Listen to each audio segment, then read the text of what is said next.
예수를 믿고 구원받은 신자가 어떻게 살아야 되는지에 대해서 우리가 한 단락 이렇게 나누고 있습니다. 오늘 특별히 우리가 어떠한 존재로 이 땅을 살아가며 이제는 내가 아닌 내 안에 계시는 예수 그리스도와 같은 그런 주제가 특별히 질그릇과 보배의 관계에서 어떻게 우리가 알고 또한 우리가 이 땅을 살아야 되는지를 함께 살펴보려고 합니다. 바울은 자신과 동료들이 겪는 고난을 숨기지 않습니다. 우리가 고난 받는다. 그런데 그 고난이 단지 우리가 약하고 우리가 망하고 우리가 넘어뜨려짐을 당하는 그러한 것에 그치는 것이 아니라, 즉 우리가 약하다는 것만을 나타내는 것이 아니라 바로 그 고난을 통해서 우리는 비록 약하지만 우리 안에 계신 우리 그리스도의 능력이 더욱 강하게 역사할 수 있다는, 그래서 주 예수 그리스도의 능력이 우리를 통해서 나타나실 수 있는 기회가 된다라고 오늘 말씀을 통해서 우리에게 알려주고 있습니다. 그래서 고난 속에서 구원의 보배가 담긴 질그릇 같은 우리 신자들은요, 연약한 가운데서도 하나님의 능력이 나타날 수 있다는 거예요. 자, 우리가 서로를 바라보고 우리 교인들을 바라보고 또한 내가 알고 있는 하나님을 잘 믿는 사람들을 바라보세요. 세상적으로 큰 부자입니까? 아니면 몸이 특별히 아주 뛰어난 건강을 지녔습니까? 아니면은 또 세상에서 높은 어떤 명예를 갖고 있습니까?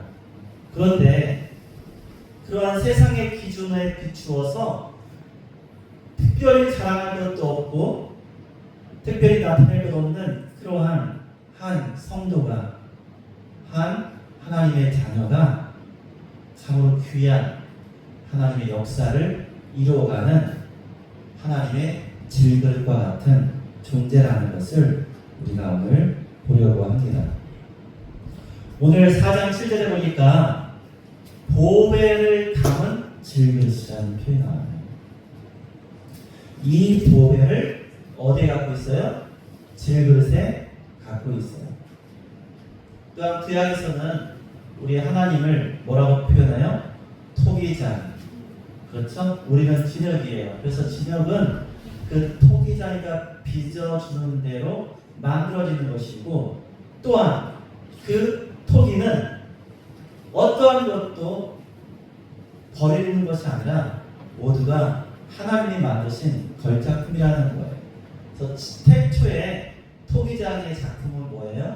아담이에요. 아담을 손수 흙을 빚어 만드시고 하나님은 걸작품이다, 그렇게 말씀하셨습니다. 그러니까 어린아이들한테 특별히 이 부분을 설명할 때 아이들이 서로 바라보고 상대방한테 야, 너는 하나님의 걸작품이야 라고 이렇게 하라고 시켜요. 그럼 애들이 막 으늘어나요. 인정을 못하는, 자기 앞에 있는 친구가 걸작품 그러면 멋져요. 잘생기고 예쁘고. 근데 그런 것이 눈에 딱 와닿지 않으니까 일단 그것을 쉽게 따라하지 않고요, 말을 하는데 운이라고 정신을 못 차려요. 그래서 이제 설명하는 것이, 봐봐, 이것이 우리의 얼굴에 세상적인 관점, 우리 눈에 보기 좋은 바로 그러한 형상의 걸작품이 아니라 하나님의 형상을 닮은 아담, 또한 하나님의 형상에 담겨있는 우리는 하나님의 성품, 하나님의 인자하시고 자비하시고 온유하시고 또한 겸손하시고 사랑이 풍성하신 그런 하나님의 성품을 우리가 닮아가기 때문에 우리가 참된 걸작품이야. 그러니까 우리의 외형적인 모양이 중요한 것이 아니라 그 안에 우리 자매님 안에, 우리 형제님 안에 어떠한 그리스도의 성품이 담겨 있느냐가 중요한 거야. 이것을 설명하게 돼요. 그러면은 처음에는 그렇게 잘 못하더라도 아, 그렇구나, 그래서 이해된 다음에 시키면요, 조금 웃는 것이 잦아들긴 하지만 그러나 마지못해서 해요. 왜요? 여전히 아직 하나님의 뜻, 하나님의 걸작품이요 하나님의 형상을 담고 있다는 것이 우리에게 쉽게 와닿지 않아요. 어려워요. 우리가 그것을 정말 온전히 와닿게 된 그러한 하나님의 성도라면요, 그 어떠한 사람에게도 우리가 공평하게 또한 사랑으로 다가갈 수 있어야 되는데, 실상은 여러분 저부터도 그렇고 우리가 무엇인가 내가 보기에 좀 무섭게 생기고 또는 원치 않은 사람이 있으면요, 다가가기 쉽지 않고요, 말 걸기도 쉽지 않고요, 웃어주는 것은 더더구나 어렵다는 거예요. 제가 말씀드렸죠. 여러분, 우리가 텔레비에 나오는 흑인들은요, 흑인들이 아니에요. 특히 미국에 나오는, 미드에 나오는, 영화에 나오는 흑인들은요, 그건 흑인, 여러분 흑인 색깔을 정말로 보려면 저기 아프리카를 가요. 아프리카. 근데 제가 미국에 살 때요, 흑인들을 많이 봤죠. 아메리카를 많이 보죠. 학교도 있고 늘상 봐요. 그런데 어느 날 진짜 방금 아프리카에서 온 사람도 있거든요. 깜짝 놀라요, 여러분. 정말 정말 눈하고 이빨밖에 안 보여요. 정말입니다. 그러면요, 마음이 어떻게 돼요? 무서워요. 그러니까 여러분, 오바마 대통령 같은 흑인은요, 몇 세대에 걸쳐서 이게 섞였기 때문에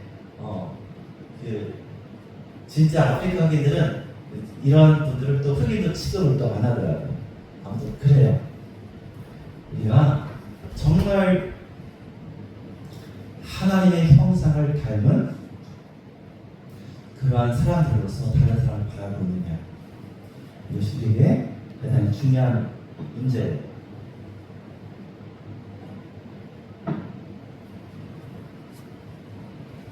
여러분, 오늘 말씀에 보배를 담고 있는 질문이신데요. 보배가 무엇이냐? 이건 보물이에요. 귀한 것입니다. 보물이 숨겨져 있는 곳, 여러분 그 섬을 뭐라고 불러요? 보물섬. 보물을 잔뜩 싣고 가는 배를 뭐라고 해요? 보물섬. 우리 집에 나의 여러 가지 기품이 담겨 있는 그 상자를 뭐라고 해요? 보물함이라고 해요. 저희 집은 없는 것 같은데, 보물함 있는 분 제가 참 찾아놨어요. 조심하셔야 됩니다. 여러분, 보물이 그냥 딸랑 있지 않고, 사람들은요, 보물은 귀한 걸로 알고 어디인가 잘 숨겨두든지 잘 보관하게 되어 있어요. 그렇죠? 보물은 그런 거예요. 그런데 여러분 집을 나서실 때 꼭 챙기시는 것, 요즘에는 안 그러는데 그냥 얼마 전에 생각해 보세요. 우리는 항상 집을 나갈 때, 특히 남자들은 챙기는 것이 있어요. 뭐 챙겨요? 지갑. 장군 지갑 챙기시죠? 지갑 안 챙기고 나가시지 않죠? 또 차키. 요즘에는 뭐도 챙겨요? 핸드폰도 챙기죠. 핸드폰 챙겨요. 그리고 무엇인가 작지만 소중한 거 있어요. 몸에 지닐 수 있는 반지가 있으면 반지도 챙겨서 몸에 지니고 나갑니다. 여러분, 사실은 우리가 집을 떠날 때 내가 가장 없으면 안 되는 것, 이것은 꼭 내가 지녀야 되는 것, 잊어버려서 절대 안 되는 거 있으면요, 집에 두고 나가기가 마음이 편치가 않아요. 그럼 어떻게 해요? 가지고 나갑니다. 가지고 나가.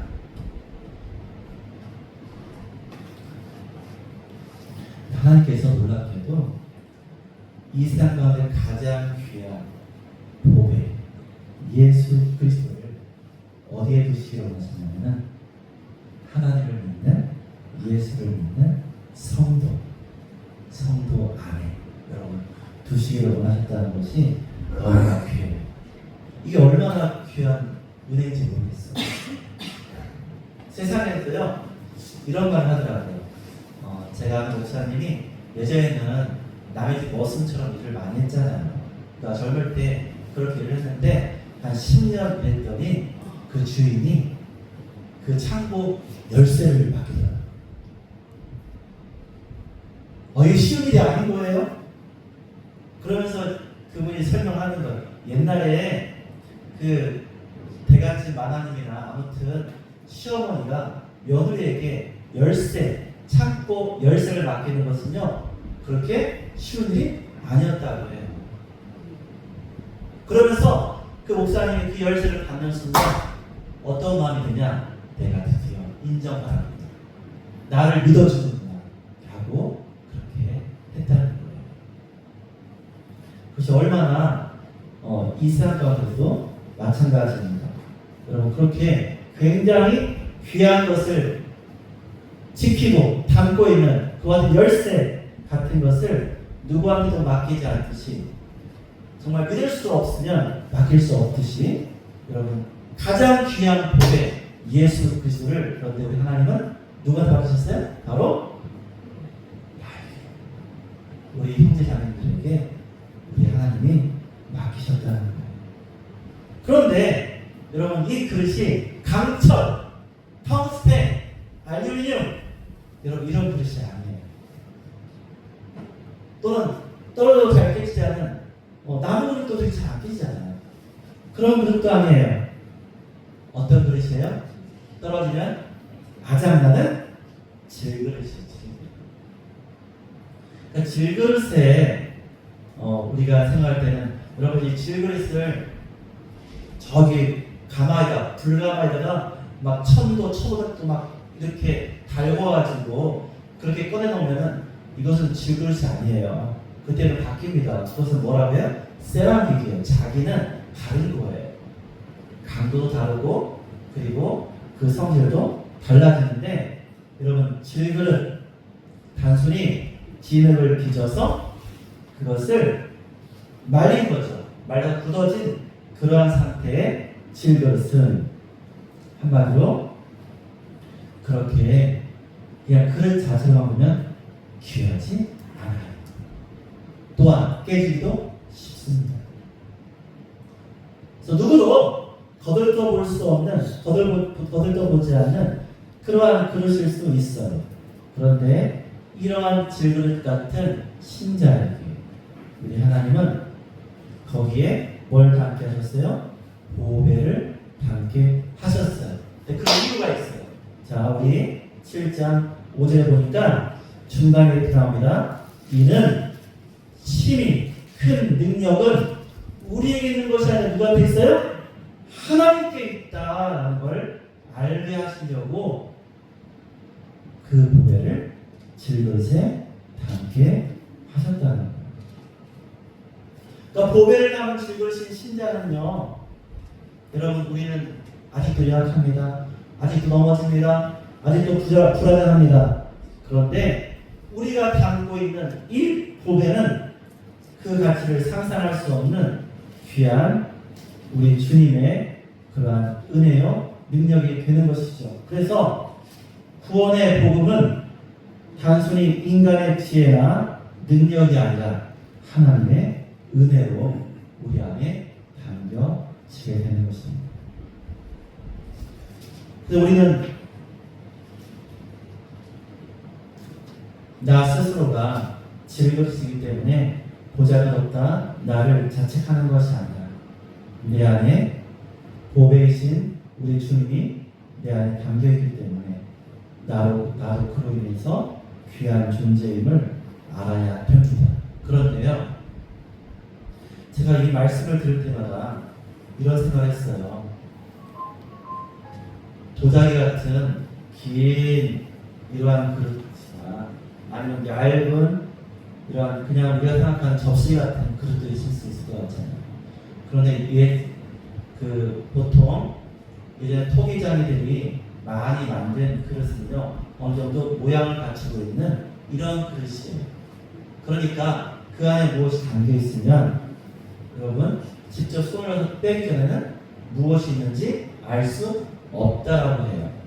그렇기 때문에 보통은 여러분 이 질그릇 안에 담겨 있는 이 보배가 드러나기 위해서는 사실상은 이 질그릇이 자신을 깨뜨릴 수 있어야 된다고 하는 겁니다.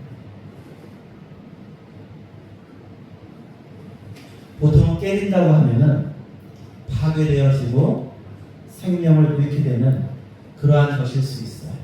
그런데 여기에 우리는 이것을 말할 수 있습니다. 질글과 같은 존재인 신자가 이 땅을 살아가면서 우리가 고난과 여러 가지 역경들을 만나게 돼요. 우리의 신앙을 시험받는 그러한 연단도 경험하게 됩니다. 그래서 그러한 과정을 통해서 이 질그릇이 깨어지고 부서지게 되면 나의 존재는 온데간데 없어지고 참된 보배인 예수 그리스도 그 복음이 온 세상 가운데 드러날 수 있다라고 그렇게 설명을 합니다.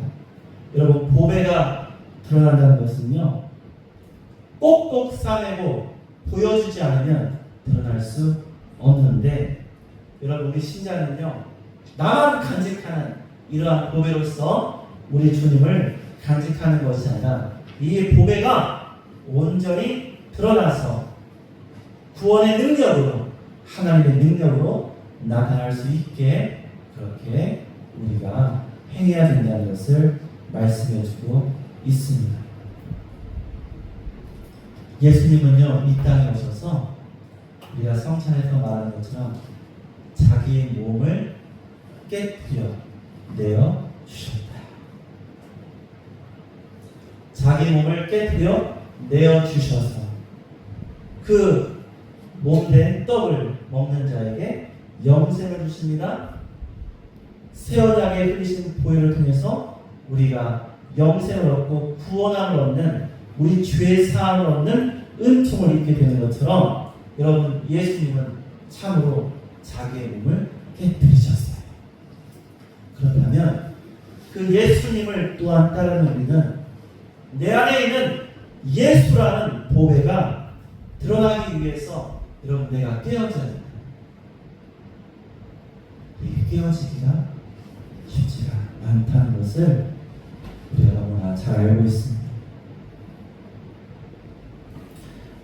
마지막까지 지키고 싶은 것이 나의 자존심, 나의 체면,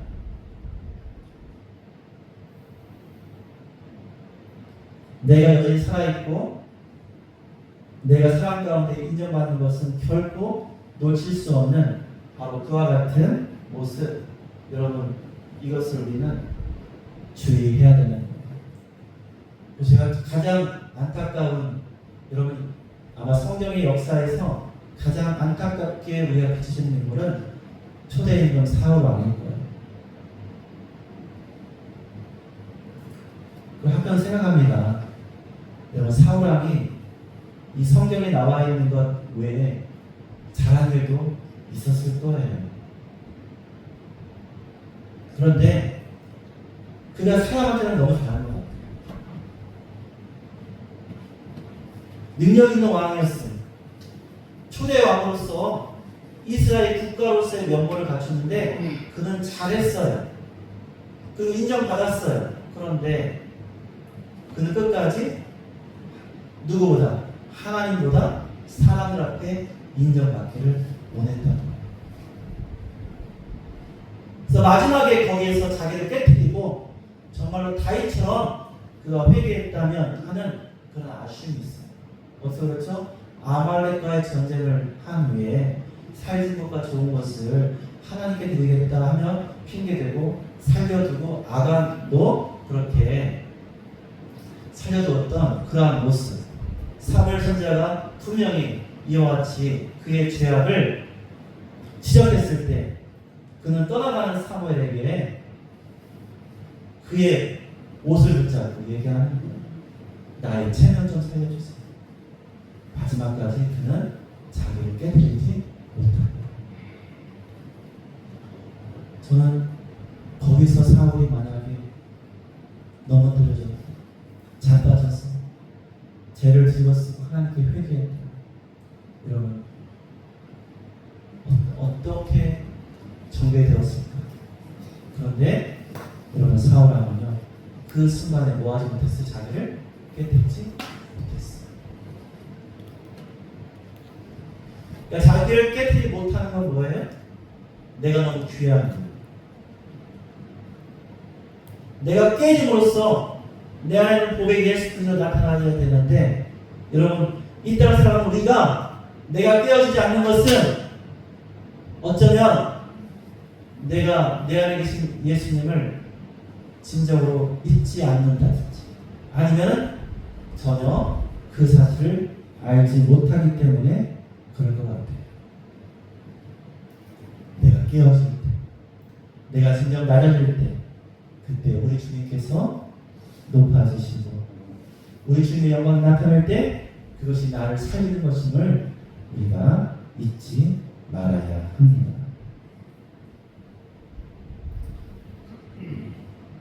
그냥 줄거리처럼 늘 말하는 거지만 여러분 사도 바울이 자기의 로마의 시민권을 포기하고 자기 부모가 길리기아 다소성에 엄청난 기록가입니다.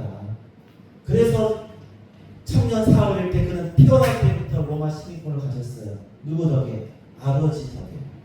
아버지의 재력과 그 정치력 때문에 그랬어요. 또 자기가 이스라엘의 가멜레 문화에서 하나님의 율법을 공부한 그 모든 배경들을 한낱 분투와 같이 버렸다는 것, 여러분 우리가 줄거리처럼 너무나 쉽게 얘기하지만 여러분 전혀 그런 것이 아니에요. 너무 어려운 거예요. 이게 있을 수도 없는 일이에요. 사람들이 그렇게 못합니다. 어떻게 그렇게 할 수 있을까요?